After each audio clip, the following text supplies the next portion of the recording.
एक पापी इंसान मरते वक्त बहुत दुख और पीड़ा भोग रहा था। लोग वहाँ काफ़ी संख्या में इकट्ठे हो गए। वहीं पर एक महापुरुष आ गए। पास खड़े लोगों ने उस महापुरुष से पूछा कि आप इसका कोई उपाय बताएं जिससे ये पीड़ा मुक्त हो जाए और आराम से बिना ज़्यादा पीड़ा भोगे अपने प्राणों को त्याग दे और भगवान के परम धाम को पहुँच जाए।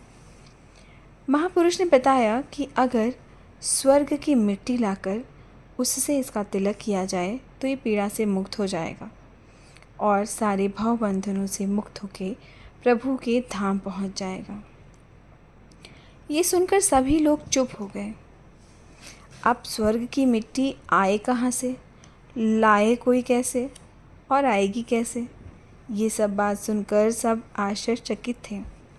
महापुरुष की बात सुनने के बाद एक छोटा सा बच्चा वहाँ दौड़ा दौड़ा आया और थोड़ी देर बाद वो एक मिट्टी मुट्ठी में भर कर लेकर वहाँ आया और महापुरुष से बोला, लो ये है स्वर्ग की मिट्टी, अब इससे इनका तिलक कर दो।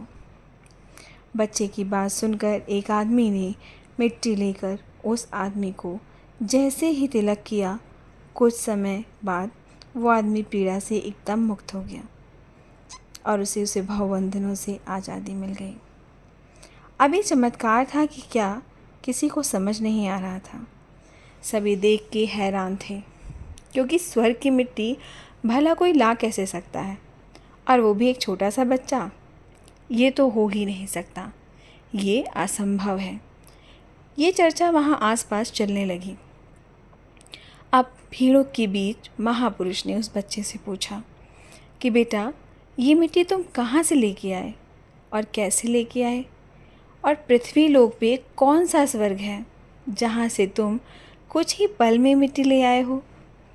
लड़का बोला, बाबा जी, एक दिन स्कूल में हमारे गुरुजी ने हमें बताया था कि माँ बाप के चरणों में सबसे बड़ा स्वर्ग है।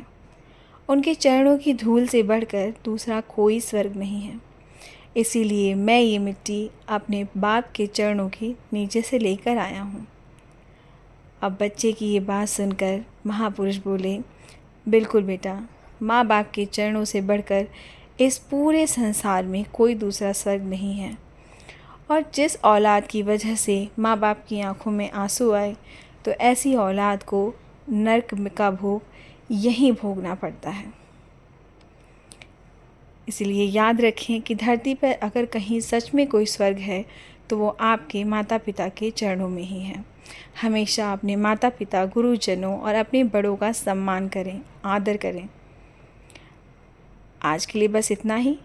आपको ये लघु कथा कैसी लगी ज़रूर बताइएगा। फिर मिलेंगे ऐसी ही किसी कथा, कहानी, किस्से और लघु कथाओं के साथ। तब तक के लिए जय श्री कृष्ण, राधे राधे, जय जगन्नाथ, राम राम।